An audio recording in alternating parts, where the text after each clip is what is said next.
ఓం శ్రీ గణేశాయ నమః. శ్రీమన్నారాయణీయం.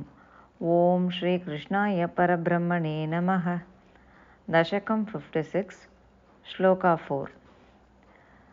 అయి పురైవ చిరాయ పరిశ్రుతత్ వదనుభావ విలీన హృదోహితాః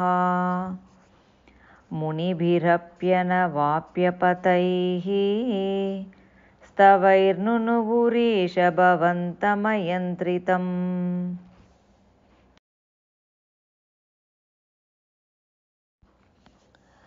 We'll see the word by word meaning. Ayi Isha, O Lord. Taha, they. Munibhihi api, even by sages. Anavapya pataihi, unattainable, beyond the power of. Stavaihi, with hymns. Bhavantam, thee.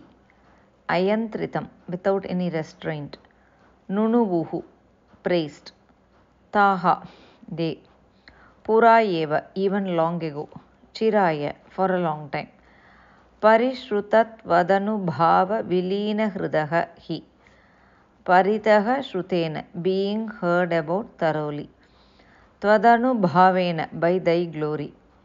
Vilina hridaha, with minds fully absorbed. Indeed, had their minds fully absorbed in thee because of having heard about thy glory thoroughly. We'll now see the full meaning of the sloka. O Lord, the wives whose minds were fully absorbed in thee because of their having heard thoroughly about thy glory even long ago, praised thee without any restraint by means of hymns of a kind which were beyond the powers of even sages to utter. Om Tat Sat.